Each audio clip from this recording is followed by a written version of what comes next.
Good day, and welcome to the Enovis fourth quarter 2025 earnings conference call. All participants will be in a listen-only mode. Should you need assistance, please signal a conference specialist by pressing the star key followed by 0.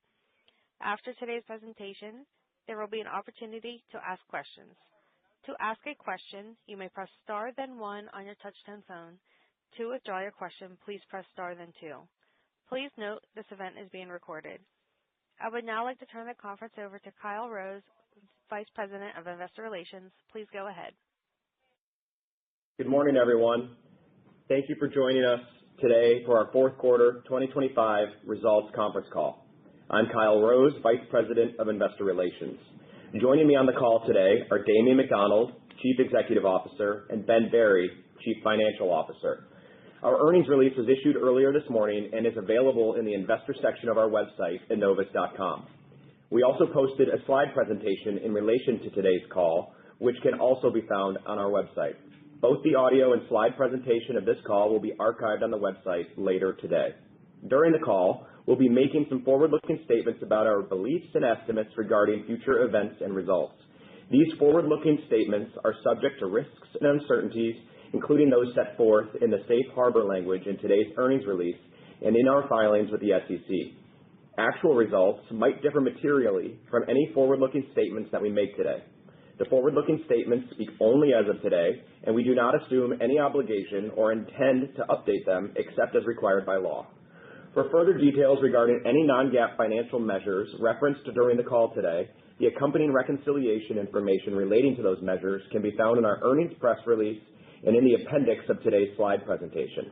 With that, let me turn it over to Damien. Damien? Hey, thanks, Kyle.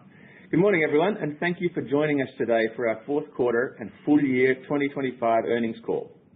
Our results reflect strong performance across our global organization. It was a year of meaningful change and progress for the Enovis family, and I'm encouraged by our increasingly focused execution and the opportunities in front of us.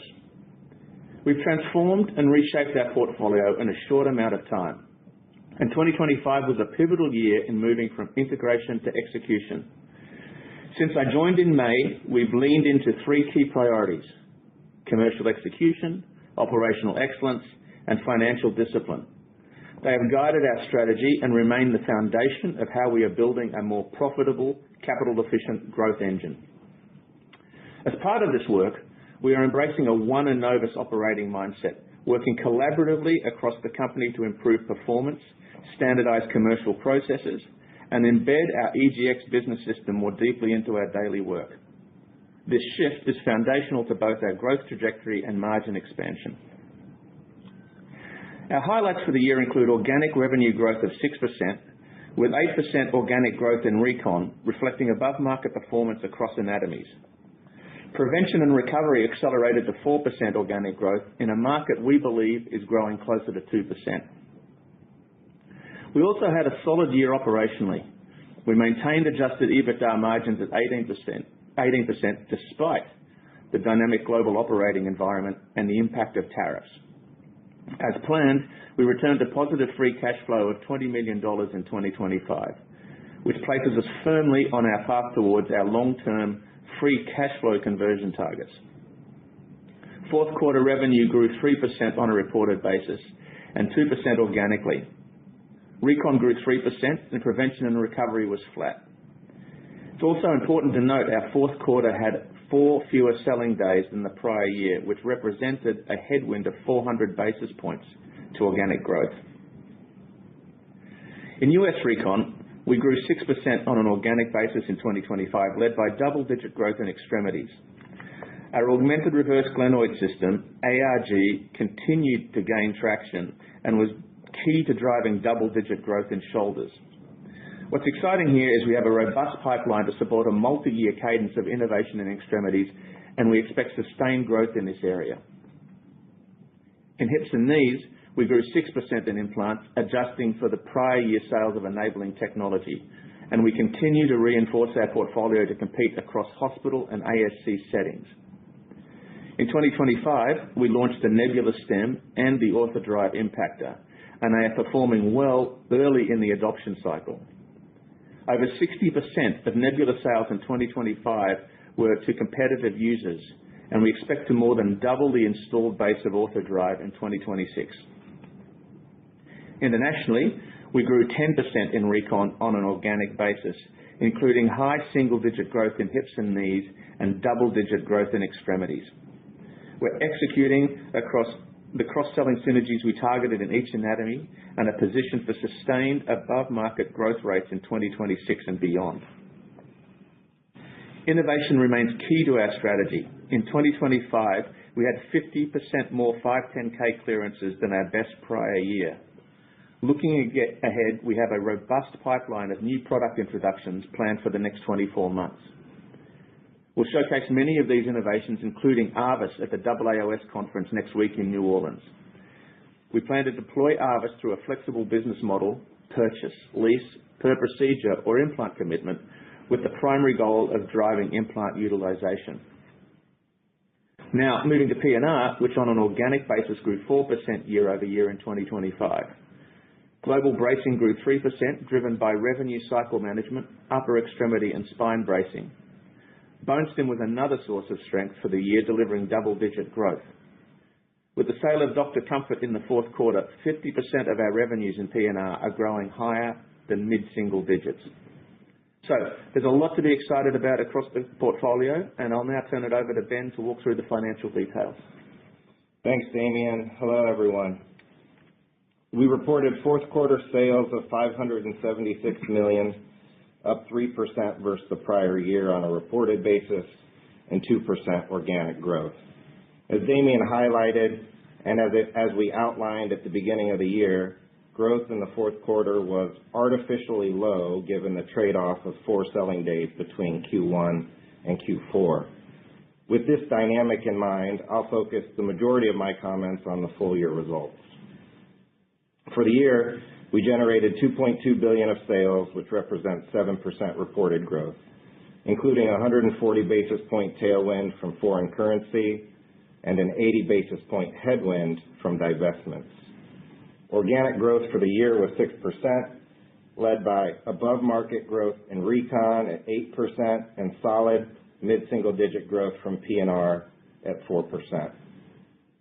Adjusted gross margins increased to 61%, an improvement of 170 basis points, driven by favorable mix, ongoing productivity, and realized synergies in our manufacturing and supply chain operations. This was slightly diluted by tariff impacts as we absorbed, mitigated, and offset a portion of the roughly $15 million of tariffs we paid in the year. Adjusted EBITDA margin was 17.9%, flat year over year, as we increased R&D investments, particularly in recon enabling tech, and were unable to fully mitigate the impacts from tariffs. Tax rate for the year was 23.5%. Interest expense was $35 million, down from $57 million last year. As a result, adjusted earnings per share was $3.30, up 16%, driven by gross margin expansion and reduced interest expenses. In the quarter, we recorded a non-cash technical impairment of goodwill of $501 million after evaluating the company's stock price and market capitalization relative to the carrying value of our operating units. As stated last quarter, these impairments do not have any impact on Enovis's liquidity, cash flows, debt covenants, nor does it have any impact on future operations. We remain confident and optimistic in the long-range plans and positive trajectory of the company. In 2025, we delivered higher sales and earnings than our original guidance. While it was a dynamic operating environment with tariffs, currency fluctuations, abnormal quarterly selling days, we believe the company demonstrated resilience as we continued to make progress towards our long-term goals. From a growth perspective, we were very pleased to see accelerated growth in our P&R segment.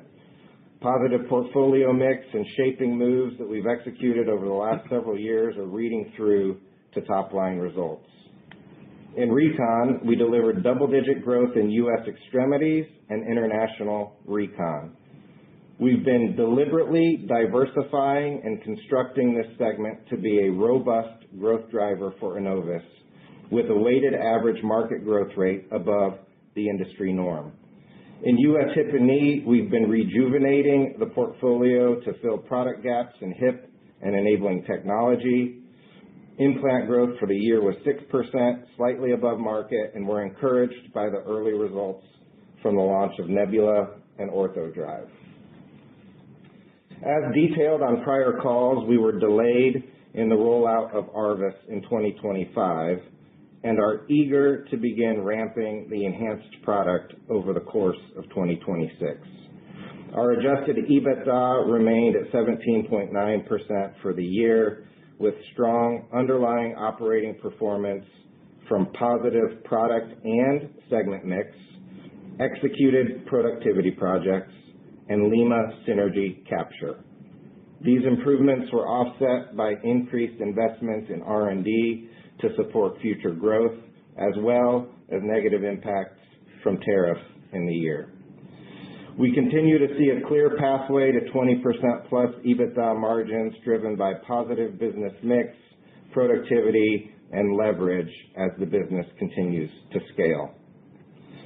We generated 10% free cash flow conversion in 2025 after a negative 43% in the prior year, as integration efforts are continuing to step down.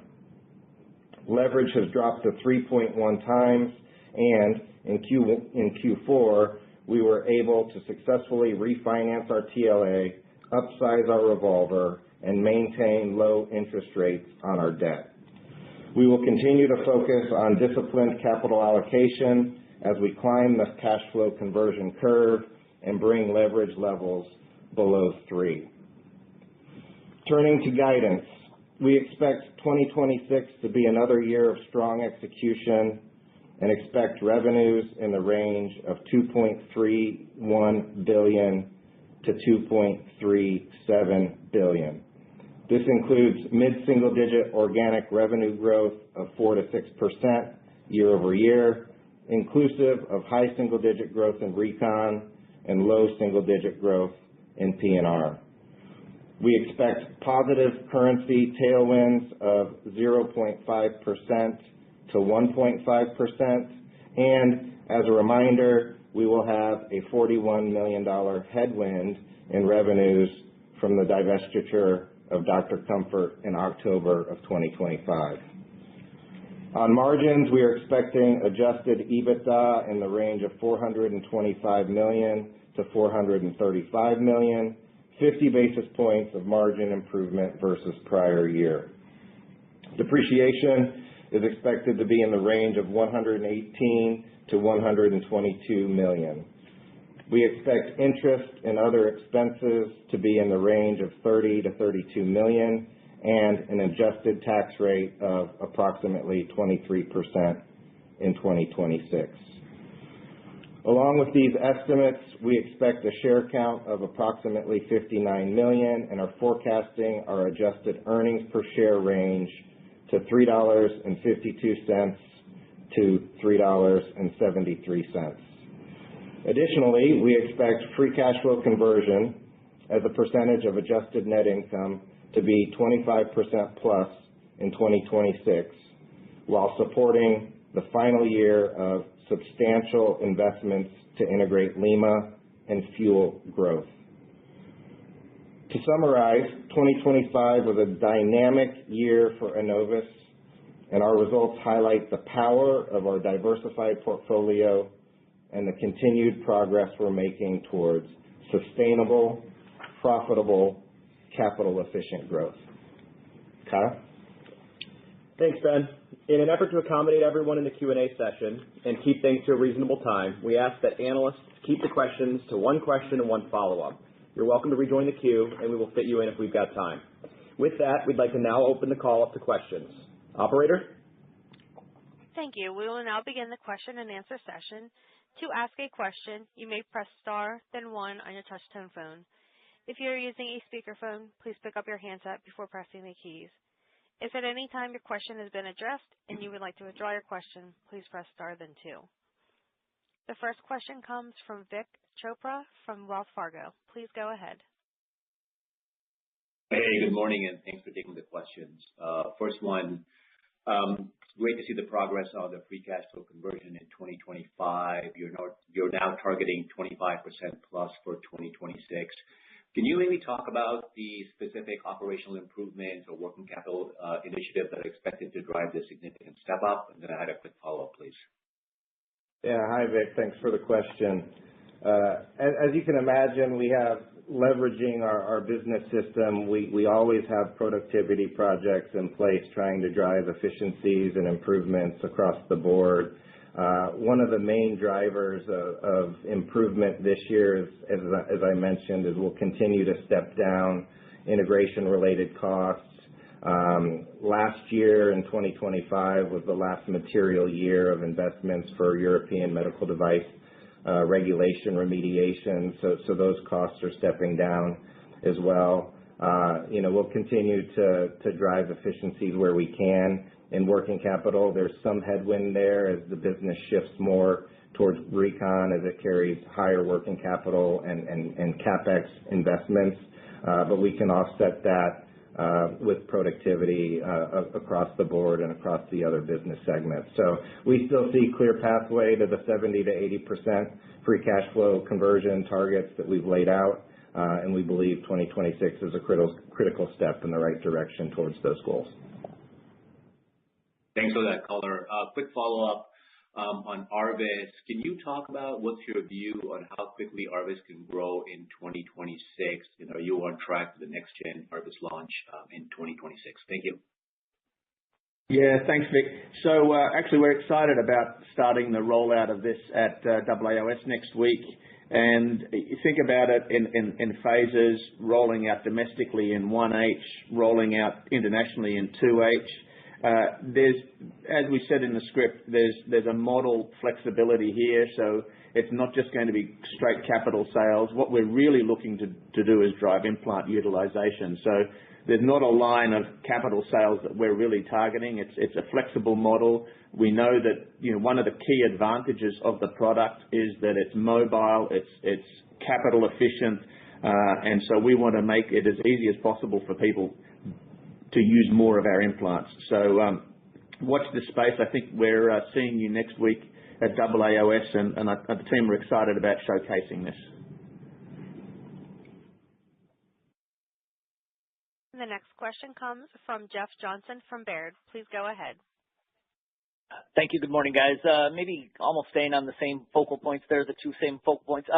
U.S. hip and knee business, you guys have a nice slide in your deck this quarter that shows kind of all the adjustments on selling days and some of the Arvis headwinds. You were very consistently in that 5 to 7 range on U.S. hip and knees if we make those adjustments every quarter of 25. Is that roughly the area you're thinking this year, and would there be any opportunity for Arvis to push that a little above that? Or would you expect that multi-pronged Arvis strategy to sit more with some placements and maybe implant commitments? Thanks. Yeah, I'm excited about what I think we can do here. Firstly, the hip and knee expansion, we talked about this with the Nebula and OrthoDrive hip is exciting for us. I think we've said before, 50% of our knee surgeons don't use our hip. So having that portfolio gap filled, I think, is important just for our existing customers. And as I mentioned, 60% of our placements were conversions from competitive hip users. So I think hip of itself has some runway. And then with Arvis, we're expecting the knee focus and then ultimately the shoulder focus to really lift that whole U.S. group. Yeah, thank you, Damien. And maybe one follow-up then just on the cash flow question. You did talk in prepared remarks around 510K filings were up quite a bit in 2025. Obviously, this multi-pronged Arvis could cost maybe some cash up front, depending, I guess, on how placements look versus actual outright sale. Ben, as you take that 25% free cash flow conversion to 70 to 80% over time. Are we still set up where we should iteratively over the next few years continue to see improvements, or do we hit kind of a ceiling for a couple of years as you work through, a couple of these heavy launch years and the initial harvest strategy? Yeah, thanks for the question, Jeff. We see it as continuing to drive incremental improvements in our conversion over the next several years. So we would expect it to continue to accelerate as we get closer to that 70 to 80% goal. Now, it's going to take us a couple years to get there, but overall, I think you'll see us continue to take steps towards that direction year over year. Like I said in my prepared remarks, is that we still have one more, I'd say, substantial year of investment to integrate Lima, especially as we continue to finish a lot of the executed projects that we had identified across the supply chain to make our supply chain more efficient on the Recon International side. So, we'll see continued improvements on free cash flow conversion, and we'll be able to absorb all of those impacts that you described with regards to Arvis and some of the investments that we need to make. One of the great things about Arvis is it's very capital light.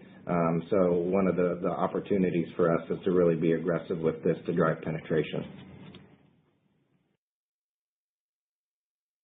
The next question comes from Vijay Kumar from Evercore ISI. Please go ahead. Hey guys, thank you for taking my question and congrats on a nice execution on margins here.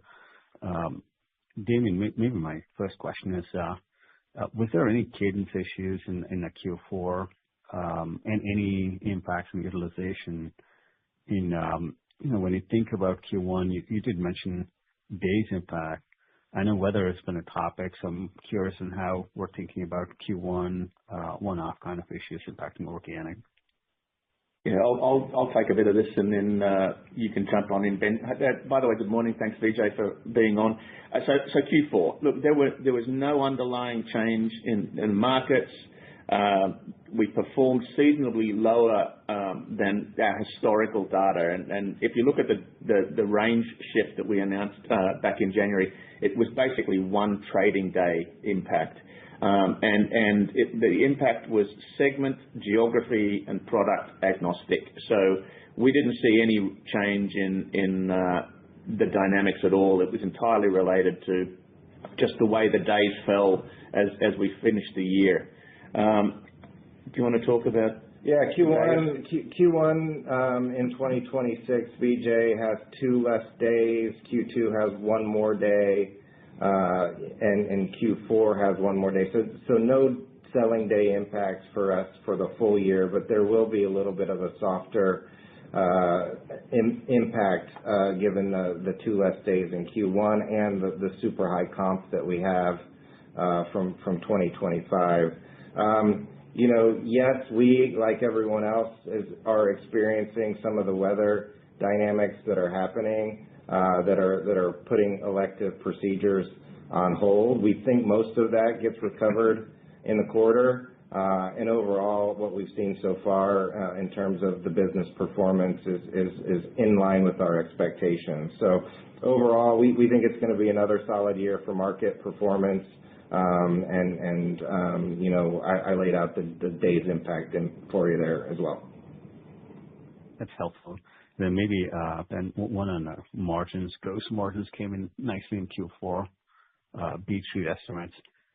Was this just a mix impact, or can you talk about sustainability? Do you expect gross margins to expand in fiscal 26? Absolutely, Vijay. I think from our perspective, this is really starting to read through a lot of the shaping moves that we've been making as a company over the last several years, because the things that Damien mentioned with regards to P&R growth, where about half of our portfolio is now mid-single digit growth, a lot of that comes with products that carry higher than fleet average gross margins in the P&R segment. We're several years into embedding our EGX business system now in the P&R side of the business. You're seeing productivity start to read through. I also mentioned in my prepared remarks that we got synergy capture from Lima, that we still see opportunities to drive margin improvements on the Recon side through further activities there. and the mix of extremities growing faster than hip and knee, as well as it carries higher gross margins. So the business is really set up to drive positive mix, but that doesn't mean that we won't also be driving productivity and other opportunities to drive gross margins higher over time. That's part of our formula to get to the margin expansion that we lay out and from an expectation standpoint every year. So overall, yes, we expect gross margins to go higher, and there's a lot of tailwinds that are supporting that while we're having some headwinds like tariffs that we're having to absorb. That's helpful. Thank you, guys. Thanks, PJ. The next question comes from Robbie Marcus from JP Morgan. Please go ahead. Oh, great. Good morning, and thanks for taking the questions. Two from me. First, can I follow up on the fourth quarter comments, and I just want to flesh this out a little bit. You say that it boiled down to the miss essentially one selling day. We didn't see that happen to any of the other orthopedics peers. So do you think it was simply a selling day misforecast on your end versus what you thought you could do? Or was it due to, some products coming in below expectations and that in the end amounted to one fewer selling day? Yeah, look, it's really simple. We just didn't execute. We missed it by a day as the way the days were falling with where Christmas is. Look, all of that is we just didn't execute. And we've got work to do there. I'm new into the gig, and we're working on our disciplined execution. And, the first thing I've talked about is commercial execution. And so that's why I say it was segment, geography, and product agnostic.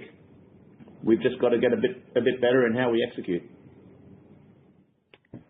Great. So maybe on that, 2025 ended up at the low end of the initial guidance range. As you set the guidance range for 2026, how are you thinking about the conservatism of this guide, and what are some of the puts and takes that get you to the high end and the low end? Thanks a lot. Well, look, there's a pretty dynamic environment, so we've tried to be conservative in our guidance. We know there's a lot of moving parts for everyone, so our approach has been to be conservative. But to the upside, again, we'll point to where we're going with hips and what we're doing with the Nebula opportunity. We're very early in that release. The shoulder compatibility, we now have an implant system that's got basically three very great systems. The Prima, the SMR, and Ultivate are all completely compatible, and we've only just started that rollout across our shoulder surgeon base. And towards the end of this year, the OUS hip, the Optimus stem, and the RM cup will be bringing that to the US, and that's a great product portfolio given that it's got phenomenal 10-year data. So on the recon side, we think we've got a lot of runway. On the PNR side, there's reimbursement tailwinds on cold therapy and OA that we're liking. We're really excited about what the team's doing with Manafuse for bone stim. So again, to the upside. To the downside, we all watch the socials, and let's see what happens. But we're doing what we can do and the things we can control, which is to drive the upside. And as I said, focus on commercial execution. Great. Thank you very much. The next question comes from Danielle Antalffy from UBS. Please go ahead. Hey, good morning, guys. Thank you so much for taking the question. Damien, I wanted to ask a high-level question of you that has to some extent to do with capital deployment, but as you're now almost a year into this, and at a high level, as you take a look at the portfolio and where you sit today from a product breadth of portfolio perspective, as well as your competitive positioning, where do you see the most need for, whether it's improving execution, continuing to fill out product gaps, and how do you plan to address that organically, inorganically, what have you? And then I did have one follow-up. Sure. Well, look, again, on commercial execution, I think in each of the business units, we've got an opportunity to improve where we're going with commercial execution. Now, it could be about how we target and segment. It could be about how we do account acquisition and account penetration, two of my favorite metrics to track.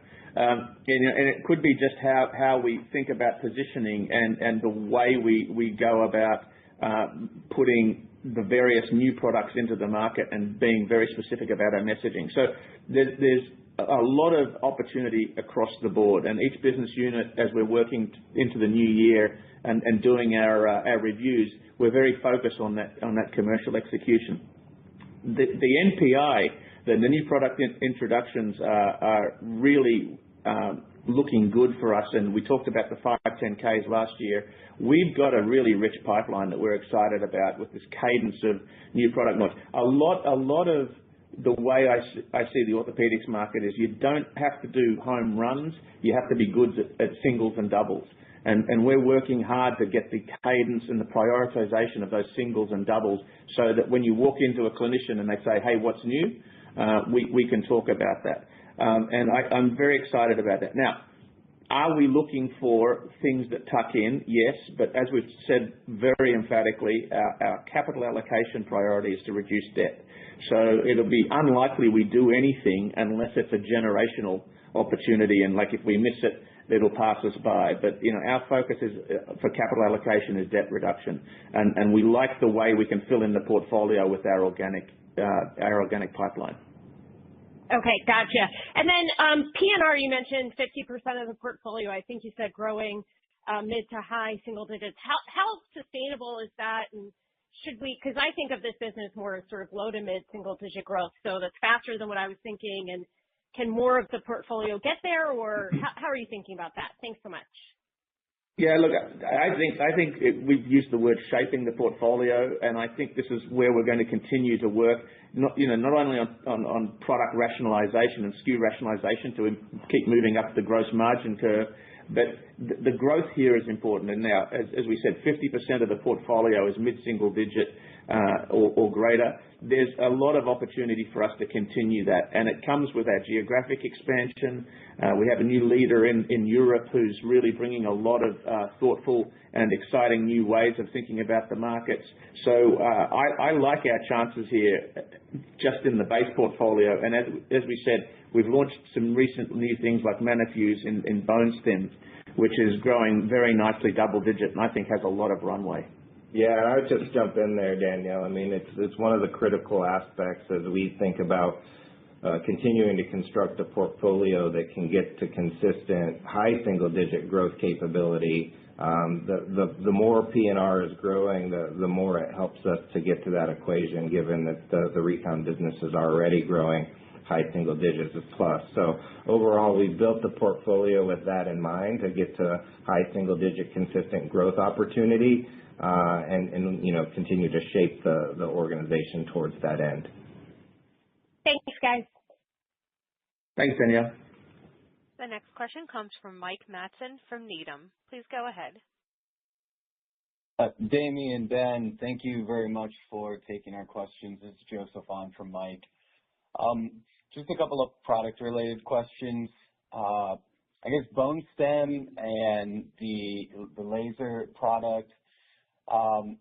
I believe both, at least you called out bone stem growing at double digits. I'm just wondering how that growth compares to the market growth rate for those two products respectively. Yeah, thanks, Joseph, for the question. We think we're slightly ahead of market in both categories there. With the introduction of Manifuse on the bone growth side, we have a more comprehensive portfolio to really address market opportunities, but this market also has a great opportunity in terms of penetration as well. So overall, we're excited about the future of that portfolio.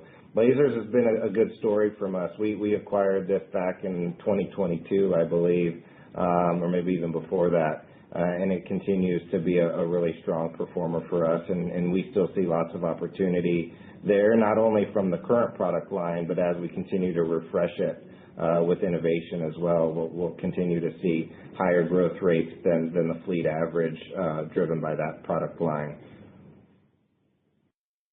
Okay, great. And then maybe just on the Optimus launch, how are you guys looking at that in terms of hip growth? Does this kind of keep Enovis at that above market growth rate?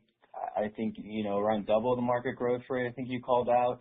Is this an acceleration opportunity? Just wondering how you're thinking about that launch at the end of the year. Hey, Joe, this is Kyle. Look, we've got a long runway with Nebula. Last year was the first year where we put Nebula and OrthoDrive into the market, so we've got significant plans to continue pushing there. From a longer-term perspective, at the end of this year, we'll bring the first component of Optimus in the RM Cup to the United States market. So it's more of just highlighting the strength in the longer-term pipeline we have. So a lot to be excited about on the hip side. Okay, great. Thanks for taking our questions, and congrats on the strong quarter. Thanks, Joe. Cheers. The next question comes from Keith Hinton from Freedom Capital Markets. Please go ahead. Great. Thank you. So I have two questions. One is kind of high-level strategic, and the next one's more financial. So starting with the strategic question, with regards to the One Enovis initiative, can you just talk about how you're planning to exploit synergies between the two segments, between Recon and P&R, both on the revenue side and the cost side, and if you want to differentiate U.S. versus OUS as well?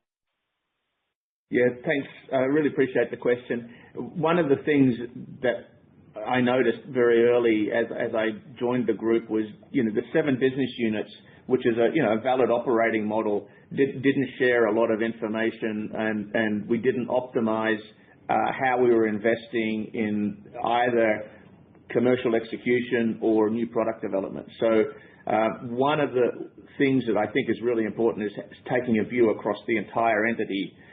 That's the first thing. So how do we optimize where we invest?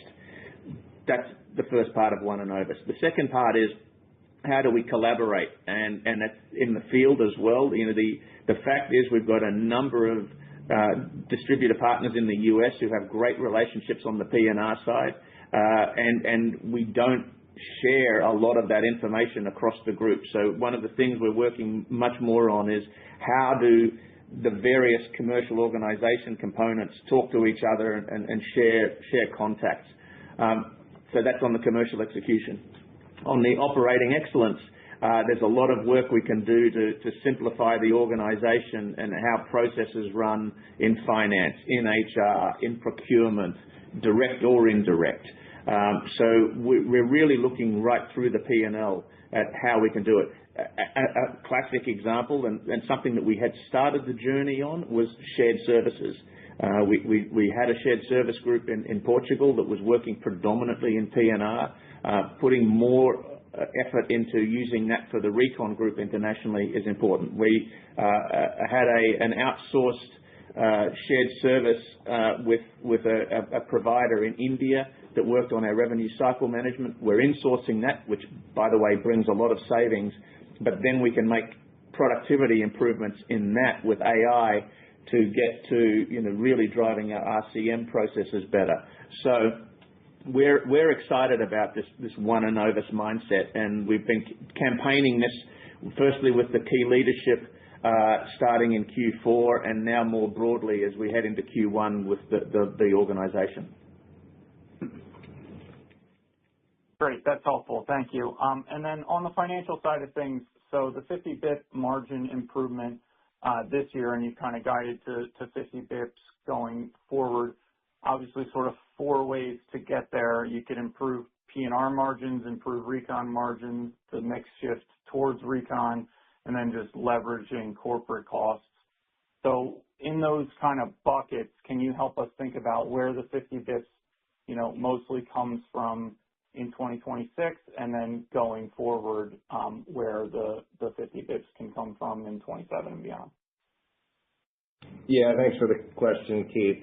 We continue to focus on really all of those aspects to be clear. But right now, I'd say the focus is really to continue to drive improvements in gross margins that can help fuel some of the investments required on R&D as we continue to tick up in terms of investments to support future innovation and growth of the business.